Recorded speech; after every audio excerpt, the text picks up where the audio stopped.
Você sabe qual a diferença entre encarnação, vinda e manifestação de Deus?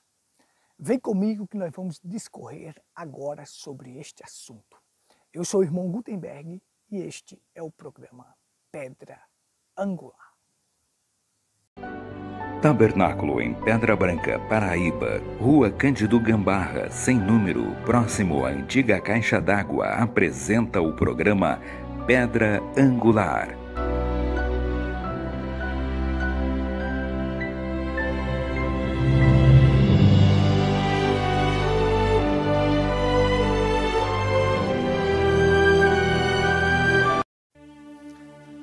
De volta pela graça de Deus e pelos méritos de Cristo. Muito bem, hoje nós vamos falar sobre este assunto, encarnação, vinda e manifestação.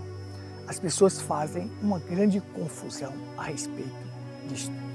E nós queremos frisar outro assunto aqui importante, o Monte Pôr do Sol. Também nós vamos falar sobre isto aqui para ensinar realmente aquilo que o irmão Brana ensinou. Observa comigo.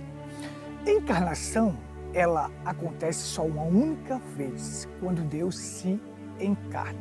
Lembrando que eu quero abrir um parênteses aqui, que tem muitas pessoas pregando a pré-existência de Cristo, que Cristo existiu lá na eternidade e criou o mundo juntamente com Deus. Isso é falso, isto é enganoso, isto é heresia. A Bíblia diz lá em Isaías que Deus diz para nós assim, em Isaías: eu sozinho criei todas as coisas. Isto é notório, ouve, ó Israel, o teu Deus é o único Deus. Olha só, vamos lá. O Logos, que é o próprio Deus, quando você vê o Logos, o verbo, é Deus saindo de espírito para ser palavra, para criar todas as coisas. O Logos não é uma pessoa à parte, é o próprio Deus que saiu da sua forma de espírito, já que ele não podia ser visto, então ele sai de espírito para ser palavra. E aí ele vai criar todas as coisas. Hebreus capítulo 11 diz que todas as coisas foram criadas pela palavra de Deus. Pela fé, entendemos que os mundos foram criados pela palavra de Deus. Então Deus sai de ser espírito para ser palavra. Uma vez que na sua forma primária, primitiva, ele é espírito e espírito não pode ser visto. Mas Deus queria ser visto no mundo espiritual. Então ele sai de espírito para ser palavra, o Logos. O Logos é o próprio Deus que criou todo o universo. Mas vamos lá. Esse Logos, ele quer se fazer a semelhança de minha pessoa, de mim e você. Ele quer se tornar carne. Mas para ele se tornar carne, ele tem que gerar um corpo no ventre de uma mulher. Porque ele tinha que sair de uma mulher, porque ele fez a promessa do filho da mulher, viria um que esmagaria a cabeça da serpente, a cabeça do diabo. Então ele teria que vir de uma mulher. Para isto ele cria tanto o óvulo, como o germe de vida, fecunda e coloca no útero de Maria. E ali gera um corpo que foi chamou-se de quê? Jesus. Jesus. Aquele corpo seria o corpo deste Logos, o próprio Deus, que entraria e se encarnaria. Ele se tornaria carne e andaria no meio dos homens. Ele se fazia a semelhança de filho para resgatar os filhos. Hebreus capítulo 2, visto que teve que se fazer a semelhança de filho para poder resgatar os filhos. E eu sou um desses filhos. Para Deus me resgatar, ele teria que se tornar carne. Derramar o seu sangue para poder comprar a igreja. Então vamos lá. Entenda só. Então ele se encarna. Se encarnar, ele faz isto só uma única vez. Deus desce como palavra, Logos, se encarna naquele corpo e quando ele volta naquele corpo e senta no trono. Deus desce em espírito para melhor você entender. Logos, palavra, e quando ele sobe no seu corpo físico. Por isso que Jesus disse, ninguém subiu ao céu a não ser aquele que de lá desceu, a saber, o Filho do Homem que está no céu. Só quem pode estar no céu e na terra ao mesmo tempo é o próprio Deus. Mas Deus tem manifestações. Então ele se encarna naquele corpo, mas quando ele sobe com o seu corpo. Agora um corpo glorioso. Mas esta encarnação foi uma única vez. Deus se encarnou somente uma única vez no seu corpo físico. Ele não se encarna em pessoas não, porque pessoas são pecadoras. Agora ele se manifesta através de pessoas. Aqui eu quero trazer para você a revelação, quero trazer para você a diferença entre isto. Vamos lá. Vamos entender passo a passo aqui para você compreender. Então, ele se encarna uma única vez, vem, se torna carne, daquele corpo que ele gerou no ventre de Maria, anda no meio dos homens, derrama o seu sangue precioso. As pessoas perguntam assim, quando Deus estava na terra, o trono no céu estava vazio? Claro que não, Deus é infinito, invisível, enche céus e terra. Então não pode estar vazio. Se ele é infinito, se ele enche céus e terra, nada pode estar vazio. O céu não ficou vazio enquanto Deus estava na terra e a terra não ficou vazia enquanto Deus está no céu. Porque ele é infinito, ele enche céus e terra. Outra coisa que as pessoas perguntam também, eles perguntam assim, Deus morre? Não, claro que não. O que estava dentro daquele corpo não morreu, que é o Logos, a palavra, o próprio Deus. Não morre, Deus não morre. Mas aquele corpo que ele gerou, aquele corpo morreu. Aquele corpo morreu e foi ressuscitado. Então, você tem o seguinte, eles fazem essa pergunta porque a dualidade, aquelas pessoas que ensinam o dualismo, acreditam que é dois, mas não é dois, certo? Para que você compreenda bem isto. Então, muito bem, olha só, Deus não morre, mas para Deus comprar a igreja com o seu próprio sangue, ele tinha que gerar um corpo.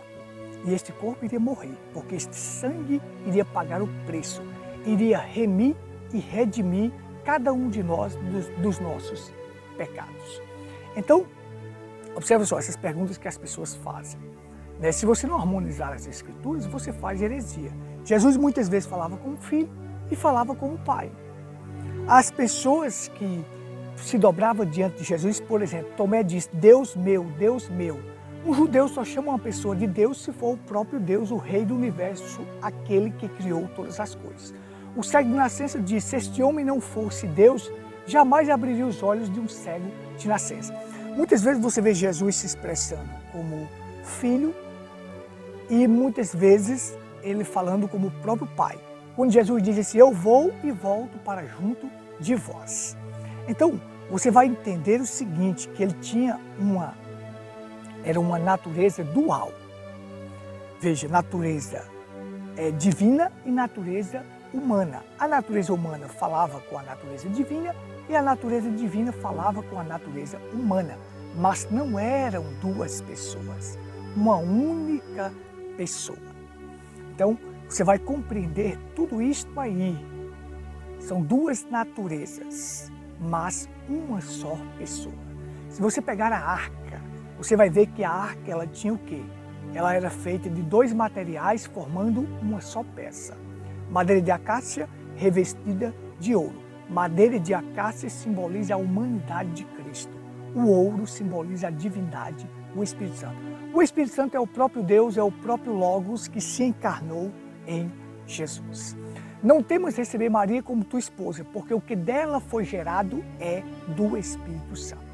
Então você tem assim, deixa eu voltar aqui para você entender. A arca, uma só peça feita de dois materiais, e dois materiais formando uma só peça. Madeira de acácia revestida de ouro. Você não tinha duas arcas, você tinha uma arca formada por dois materiais. Você tem uma única pessoa com duas naturezas, natureza humana, natureza divina. Pergunta, Jesus não tinha corpo, alma e espírito? Não tinha corpo, alma e espírito. Ele tinha que ser semelhante a mim. Mas isso significa dizer que é dois? Não, jamais. Você tem que harmonizar as Escrituras perfeitamente. Nós não somos trinitarianos, nem dualistas e nem unicistas. Os unicistas, os só Jesus, dizem que Jesus era seu próprio Pai. Não, Jesus é o Filho de Deus.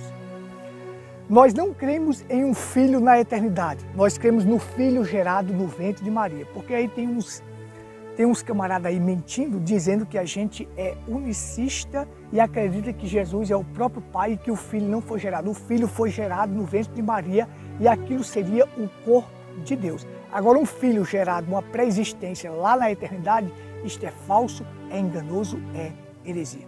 Mas deixa eu concluir aqui o assunto, olha só. Nessa encarnação de Deus, foi sua primeira vinda. E na primeira vinda tinha um profeta para precursar a primeira vinda de Cristo, que era João Batista, que foi enviado para precursar a primeira vinda. Deus encarnado na primeira vinda. Observe.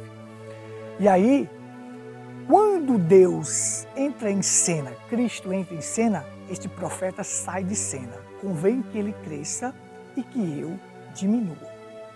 Observe só. Então agora nós temos o seguinte, a segunda vinda de Cristo, ele vem já no seu corpo glorioso, porque quando ele estava aqui na primeira vinda, não era o corpo glorioso, era um corpo gerado no ventre de Maria, semelhante a mim e a você, porém sem pecado.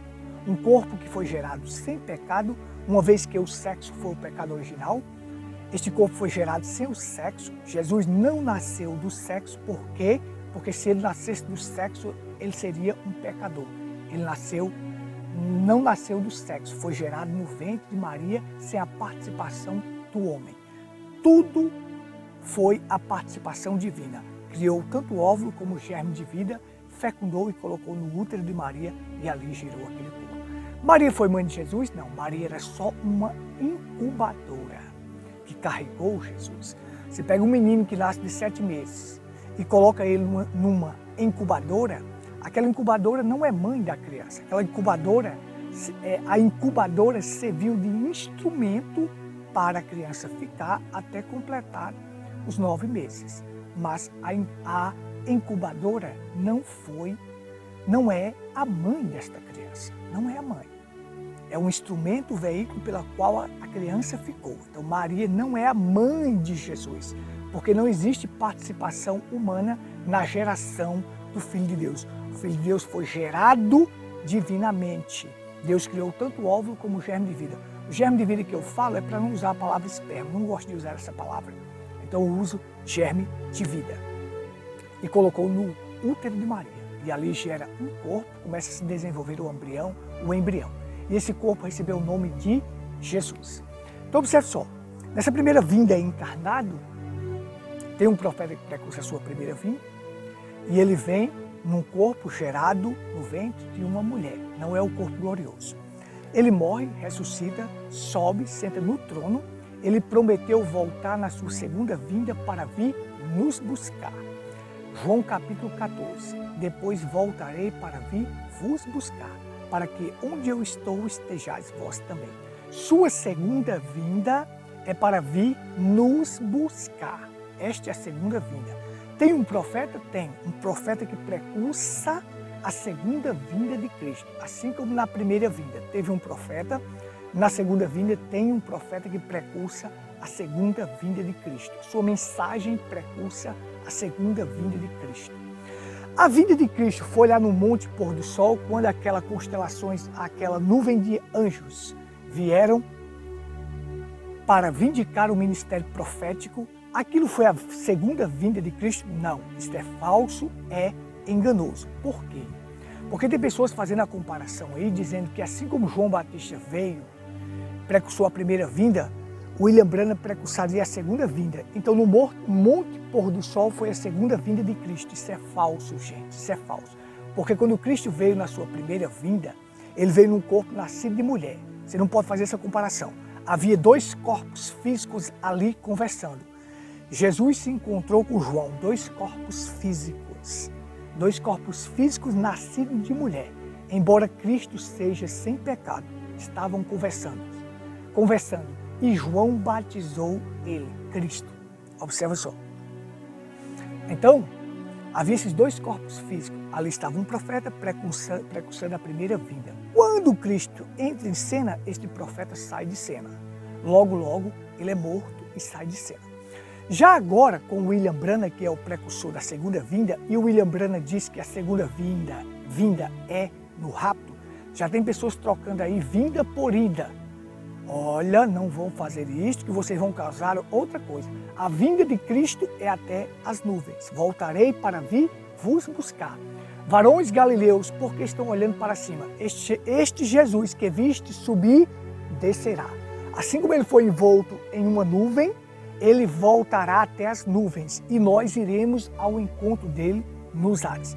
Para nós é a ida ao encontro dele nos ares. Para Cristo é a vinda. Ele virá no corpo glorioso para vir nos buscar, para que onde eu estou, estejais vós também, e nos levará para as bodas do Cordeiro. Agora vamos lá, vamos fazer aqui a comparação, porque teve uma pessoa que fez a comparação que assim como João Batista, precursor a primeira vinda, lá no Monte Pôr do Sol, Cristo veio e o William Branham estava na terra precursando sua segunda vinda. Será verdade isso? Não, isso é falso, é herético. Vamos lá, vamos tirar isto por terra. Vamos fazer isto cair por terra. Olha só. João Batista e Jesus estavam em dois corpos nascidos de mulher. William Branham e Jesus está o corpo glorioso, Jesus está no seu corpo glorioso e aqui está um homem nascido de uma mulher. Um filho do homem. O filho do homem é Cristo. Um filho do homem, William Branham. Então, quando Cristo vem na primeira vinda com João Batista, João sai de cena. Quando Cristo entra em cena, João sai de cena. Se aquilo fosse a segunda vinda de Cristo, William Branham sairia também de cena. Mas não é. William Branham foi pregar os selos. O que aconteceu ali no Monte Pôr do Sol? Uma nuvem de anjos vieram e Cristo estava naquela nuvem. O que ocorre? Vindicar o ministério profético. Que ele traria uma mensagem de abertura dos selos para revelar para nós os 7 trovões, revelar para nós a palavra. E somente os eleitos iriam ficar com essa mensagem. William Branham continua em cena pregando a revelação dos selos. Na primeira vinda, Cristo veio. Quando ele entrou em cena, João Batista saiu. Se aquilo fosse a segunda vinda, William Branham tinha que sair de cena. Não é, gente, não é. E a segunda vinda tem similaridade, ou seja, a similaridade que eu quero dizer é o que ele falou em João capítulo 14 e em Atos capítulo 1. Esse mesmo Jesus que viste subir, descerá. Ele foi envolto em uma nuvem, ele descerá até as nuvens. E voltarei para vir vos buscar. João capítulo 14. Para que onde eu estou, estejais vós também. Então, isto é claro. A segunda vinda é no rapto. Não, o Monte Pôr do Sol foi a vindicação do ministério profético para poder pregar os selos e abrir os selos para nós. Ninguém sabia que aquele cavalo branco era o espírito do anticristo cavalgando com um arco, ou seja, com a palavra sem a revelação. Todos imaginavam que aquilo era Cristo. As denominações pregavam assim, mas aí veio o profeta e trouxe a revelação para nós de quem é aquele cavaleiro que está montado em um cavalo branco. Cavalo nas escrituras é besta, e besta quer dizer poder, um poder cavalgando com uma doutrina nicolaíta que tira o governo de Deus pelo governo do homem, a liderança de Deus pela liderança humana, que troca Cristo pelo vigário de Cristo, troca Jesus pela personalidade.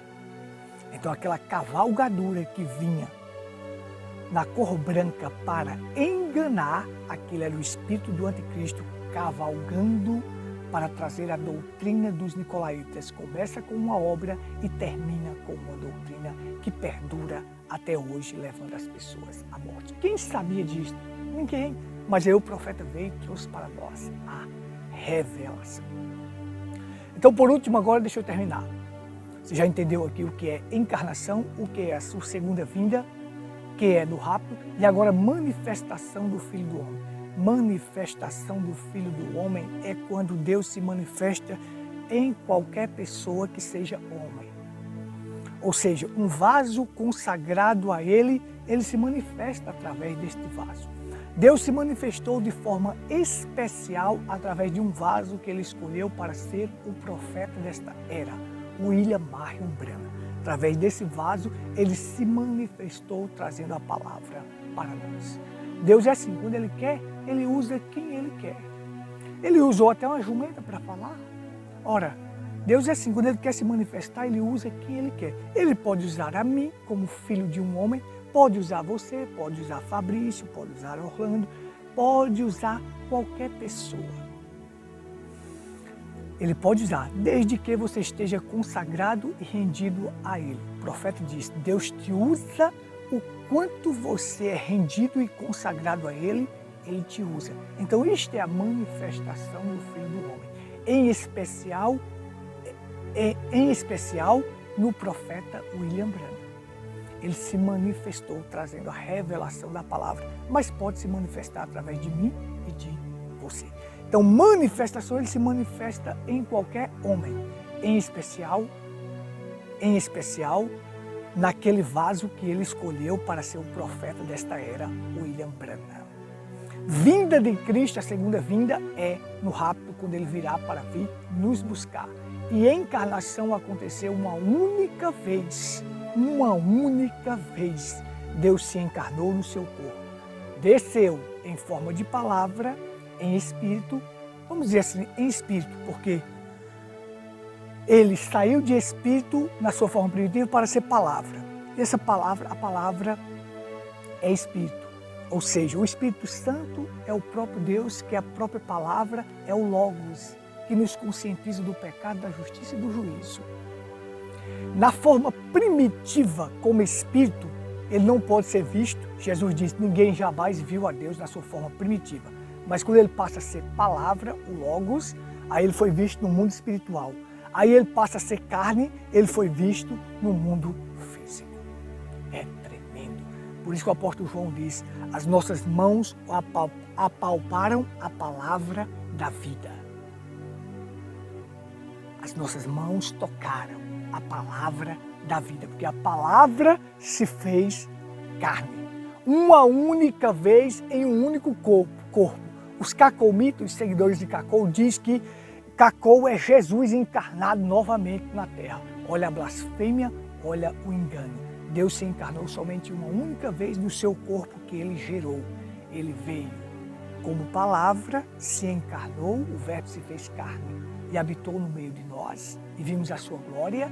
E depois, quando ele volta com o seu corpo físico e senta no trono, um corpo glorioso. Eu espero que isso tenha ajudado, que ajude a muitas pessoas a sair do engano.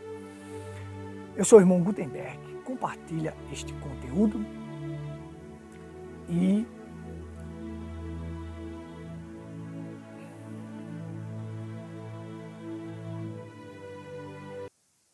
que Deus te abençoe, que Deus te ajude nesta manhã.